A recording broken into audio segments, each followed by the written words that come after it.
All right. Good morning, everyone. Welcome back to our weekly Parsha class. Today, after spending, I don't know, was it 6 weeks or so on the Shema? Probably say at least 6 weeks. And honestly, we could continue with the Shema for another 6 weeks. When I say the Shema, I mean that first line of the Shema. But the train must roll on. So let's move on to the next passage of the Shema. See, this will probably spend maybe a week or two on this, and that is the words which we say immediately after the Shema, and they are Baruch, Shem, Vod, Malchusa, La'olam Vad. Blessed be the name of his glorious kingdom forever and ever. Okay, so what is the significance of this statement? And some questions we may have.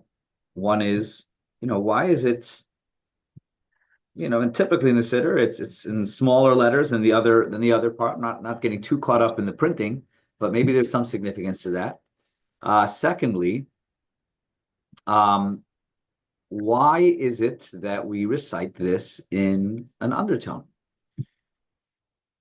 with the exception of one day a year, and that is on Yom Kippur. On Yom Kippur, we recite the Baruch Shem out loud. So why do we say it silently? And for whatever reason we do say it silently, why is that reason overridden on Yom Kippur? So let's do a deep dive into Baruch Shem Kvod Malchusa La'olam Vad. The words Baruch Shem really are somewhat out of place in the middle of the Shema, because the Shema is right in the middle of Devarim, book of Deuteronomy, chapter 6, which is in the Torah portion of Eschanan, and it says, Shema Yisrael Hashem Elokeinu Hashem Echad. Hear, O Israel, Lord is God, Lord is one. And that's chapter 6, verse number 4. What is chapter 6, verse number 5? V'ahavta es Hashem Elokecha. You should love God with all your heart, all your soul, and all your might. So the point is, if you read the Shema as it's written in the Torah, it goes from the Shema to the V'ahavta. It goes from the Shema to the V'ahavta, which we're explaining why the Baruch Shem is sort of inserted there. It's smaller because it's we're inserting something. We're transplanting a statement into the middle of a section of Torah. It would seem that it is out of place over there. Baruch Shem should not be mentioned at all. And yet, obviously, we do say it. So why is that? So I want to share first the Talmud, and then we can share perhaps a deeper idea behind the Talmud. We'll see how much time we have today. Let's get to the Talmud, which talks precisely about this. And this is the Talmud Tractate Psachim.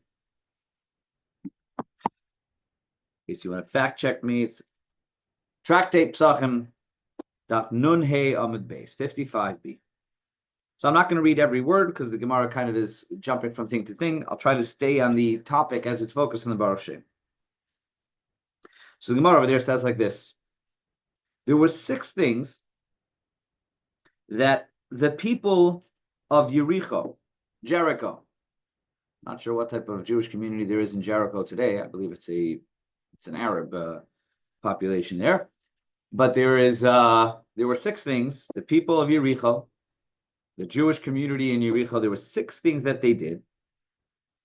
And the Jewish community in Yericho, they had their own, I guess, rabbis, and they certain traditions that they did. Al shloisha michu biyadam, al shloisha lo michu biyadam. 3 of those things, the sages in general accepted and felt was appropriate, and 3 of the things they did were rejected. They said this is not something which should be done, it should not be embraced by the Jewish people. Now, the Gemara then lists what those 3 were. And okay, we're not going to talk about all 6, but let's just say that one of the 3, which was accepted, was the idea of korchim es hashema. Korchim es hashema. What exactly does korchim es hashema mean? Where do we come to? Where does the word korchem? What does that bring to mind? What's that? Koreh, no, but that's a little bit different. Koreh means reading. That's with a kuf. One of the steps of the Seder is korech. What is the korech? It's the sandwich. So they sandwiched the Shema. They turned the Shema into a sandwich. People are hungry, turn everything into a sandwich. But this is the korchem es hashma. They sandwiched the Shema. What exactly is the sandwich that the Yericho did? And it's one of the three things which the sages agreed to. So the Gemara, let's go to the Gemara. The Gemara continues. The korchem es hashma. There's different understandings of what that actually means. There's different opinions as to what korchem es hashma means. But let's go to the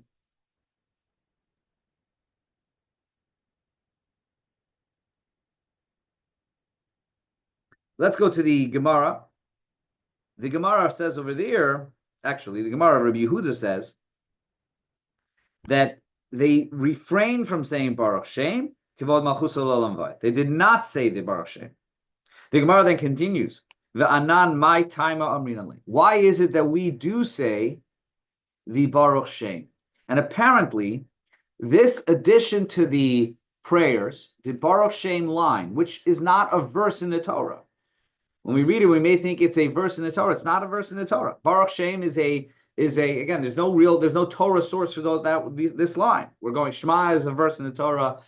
The next chapter is a verse in the Torah. V'hayim Shema. The second paragraph of the Shema is a verse in the Torah. The third paragraph of the Shema is a verse in the Torah. This Baruch Shem is not a verse in the Torah. So why do we say it? And apparently it wasn't said initially. When the Kriya Shema the Kriya Shema, as we've said in the past, is the oldest daily prayer. The Kriya Shema goes back to the giving of Torah. Some say it didn't begin for the first 40 years they were in the desert, but certainly the 40th year when Moshe Rabbeinu gave it to them, certainly since that point, the Shema has been recited every day. Some say it goes back further, but certainly from the time we were in the desert 3,300 years ago, the Shema has been recited every day. But for the first 1,000 years of its being said, the word Baruch Shem was not included. It was added later. Maybe we'll get to a mystical interpretation later as to why that is. But why is that? Why do we say the Baruch Shem? Again, it doesn't really fit. It's not part of the section of the Torah, of the Shema. So it says, as the Gemara continues, this is based on the teaching of Rabbi Shimon ben Lakish, who says like this. He quotes a pasuk that we're going to read in the Torah in a few weeks from now. Parshas Vayechi, at the very end of the book of Bereshis. It says, Vayikra Yaakov al-Banav, Yaakov called his sons, his 12 sons. Vayomer, and he said to them, He'asu ve'agid alachem. And he says to them, the words in the Torah are, gather around, and I will tell you that which will take place at the end of time. That's what he says.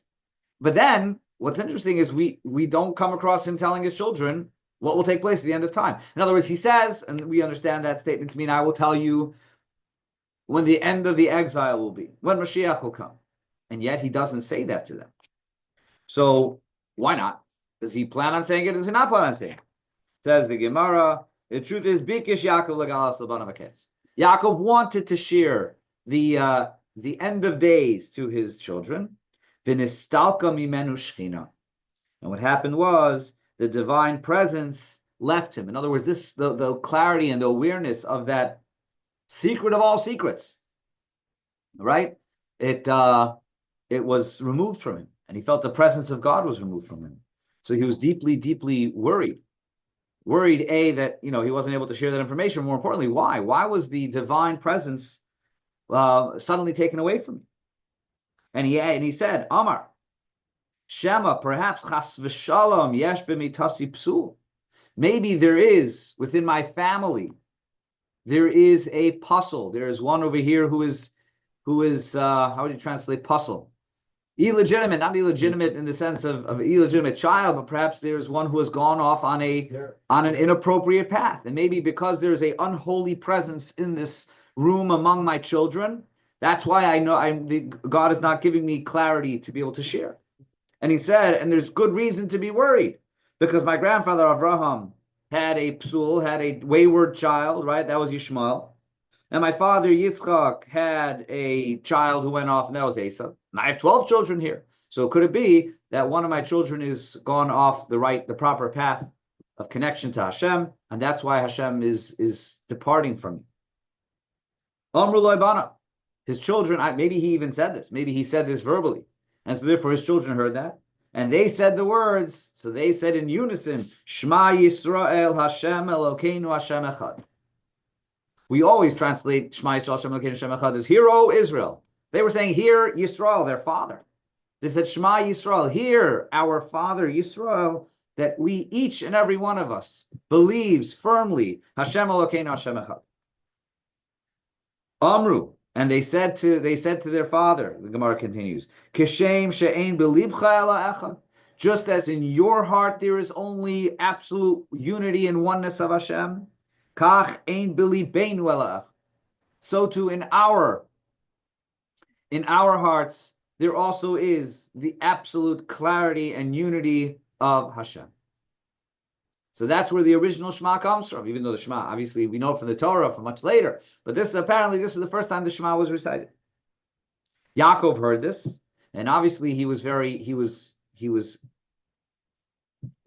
happy to hear this. Relieved, perhaps, is the better word. He was very relieved because he realized, okay, the divine presence has left me for whatever reason. God doesn't want me to share the end of days, but it's not because of any wrongdoing on the part of my sons. And therefore, at that moment, in his state of relief and joy, he said, Baruch Shem Kvod Malchusa La'olam Vayed. Blessed be his glorious kingdom and his glorious name forever and ever. So that's the first time we have the Shema and the Baruch Shem linked. It's because of the conversation that Yaakov, or Yisrael, had with his children on his deathbed. And then he goes on to bless each of his children. Yeah, he came with those words. And again, it's not a verse in the Torah. Okay. So the Gemara continues. All right. So that's what Rish Lakish says. We have this tradition. But the Gemara said, Amri Rabbanan, the sages said, okay, that's a nice story. But what should we do practically? Now that we're including the Shema and the prayers, what should we do? We have a problem. The problem is, Noimruhu, if we say it, we seem to be going against the approach of Moshe Rabbeinu. Moshe Rabbeinu, when he shared the Shema to the Jewish people in the Parshat Eschanan, again, the whole book of Devarim is the words of Moshe. He did not say Baruch Shem. Lo Naimru, but if we don't say it, then we're offending Yaakov, because Yaakov inserted that after the Shema. So what should we do? Hiskinu, that's why the takana happened. That's where they established the way to do it, is to say it silently. By saying it silently, we're acknowledging both Yaakov, who said it, but also Moshe, who didn't say it. And that's why we say it silent. Fine. That is the basic idea of why we recite it, where it comes from, and why we recite it silently. I'm sorry? Except in Yom Kippur. Except in Yom Kippur. Oh, so we haven't explained Yom Kippur. Yeah. Great question. So, Amar Rabbi Yitzchak. So that doesn't answer the Yom Kippur question. Let's move on to the Gemara's continuation. Okay, the Gemara adds more to this. Amar Rabbi Yitzchak. Rabbi Yitzchak says, Amar the Virayami, who said in the name, this is a very interesting mashal, very interesting parable, which we'll have to explain. And I don't know if we'll get to it today, but we'll have to explain it. So, he said this could be compared to the following parable, Mashal Lebas Melech. It can be compared to a princess, the daughter of a king. Shehiricha tzike kdeira, who smelled the burnt endings of the pot. So there's the pot that made food, and obviously, you serve a dish on the royal table. They serve the ready-to-eat food, and as it looks nice and it's appetizing, but this princess really wanted the burnt part of the dish, the burnt part of the chalent, which wasn't served because it's not befitting the king's table to bring out the burnt food. But that's what she wanted. So how does the story continue? Im Toimar, the Gemara says, if she were to then, make a royal request, I'd like the burnt part of the pot. Yesh Laknai, that's unbefitting. It's embarrassing to her to publicly ask for the burnt part of the pot. Loi Toimar. On the other hand, if she doesn't ask for it, Yesh La Tsar, she's not gonna have the pain of not having what she wants. So therefore, hischilu avada lahavi b'chashay. So what she did was she called over one of the servants and asked quietly, "Can you get me the burnt part of the pot?" This way, she doesn't embarrass herself, but she also gets what she wants. So this, says the Gemara, is another way of understanding the Baruch Shem, which obviously leaves more questions than answers. That she asked for the burnt part of the pot. She didn't want to publicly ask for it, therefore she asked for it quietly. So therefore we say the Baruch Shem quietly, which interesting parable. But how, in what way is the Baruch Shem the burnt part of the pot? The Gemara doesn't give just random explanations without connection. Somehow the Baruch Shem is the burnt part of the pot that we have to we have to access quietly. Who's the princess? What's the pot? What's the burnt part of the pot? Fine.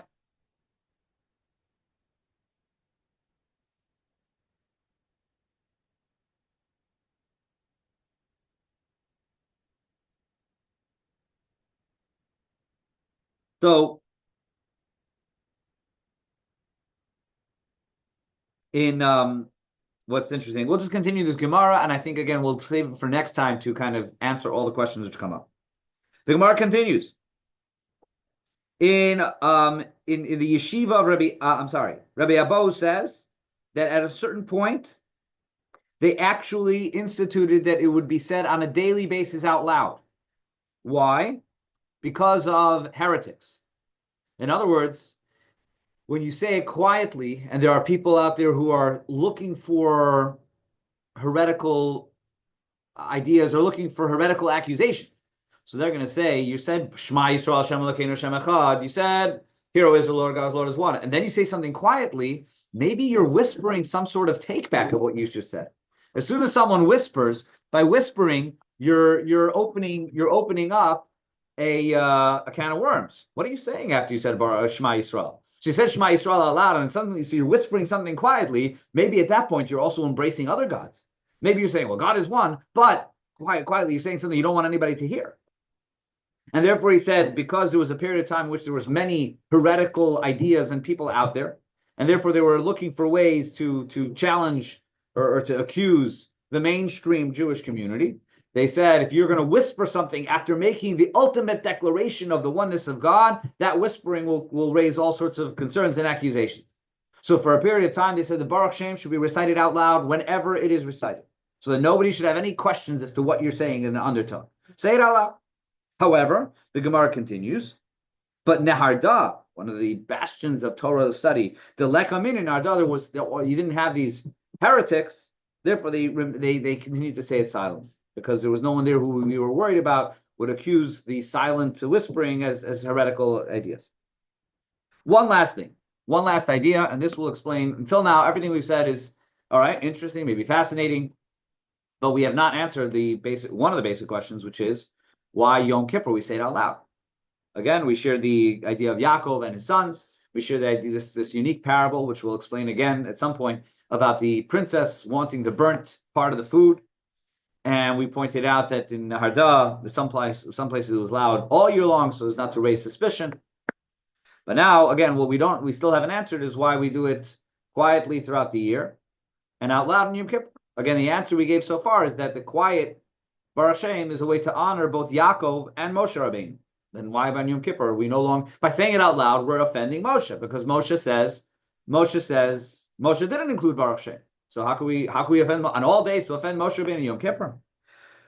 So here's what the Medrash says. Medrash adds another idea behind the Baruch Shem. The Medrash, it says, this is the Medrash Rabbah of Dvarim.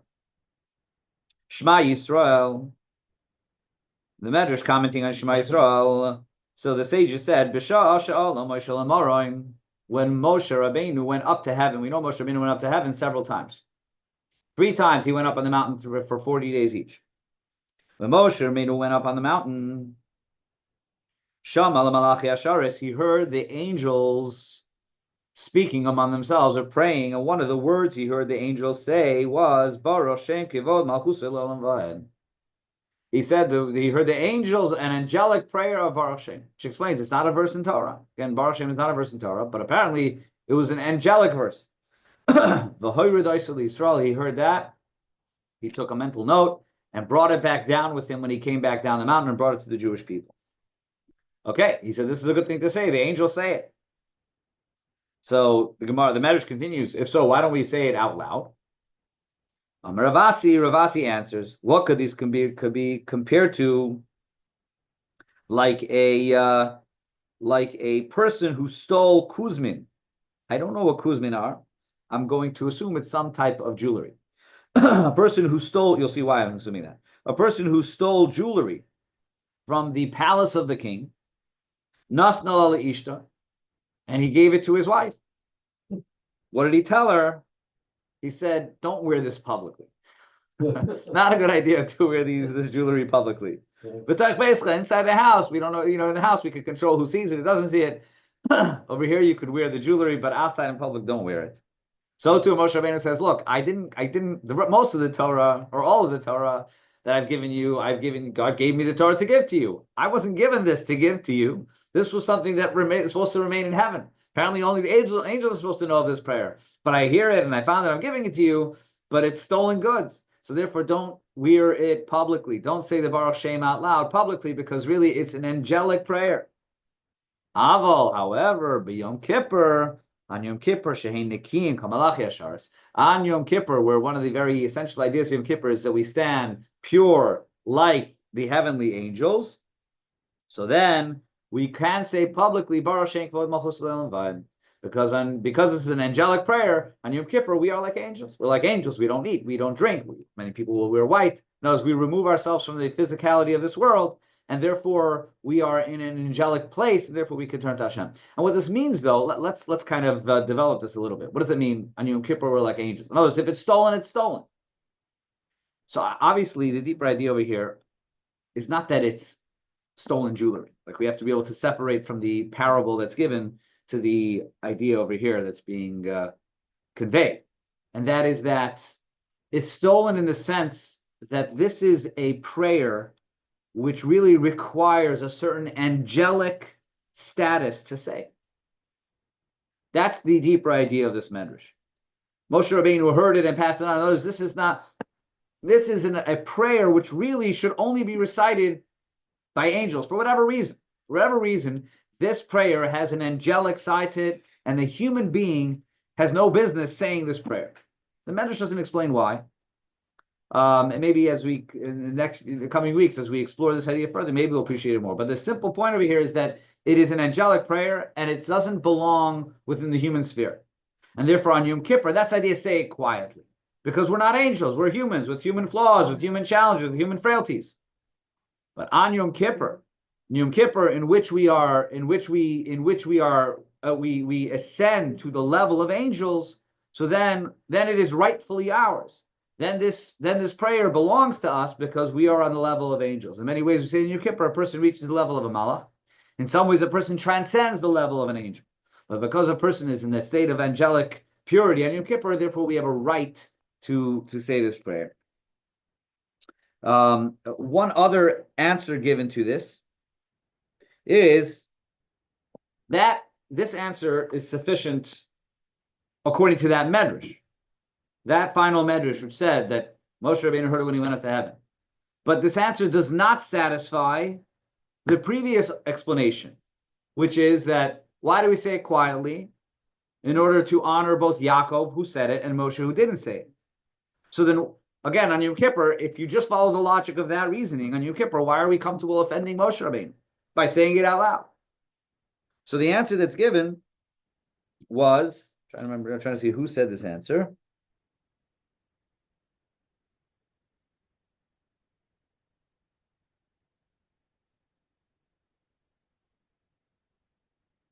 The Sefer Mate Moshe.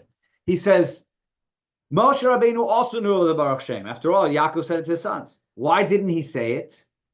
He didn't say it out loud because Baruch Shem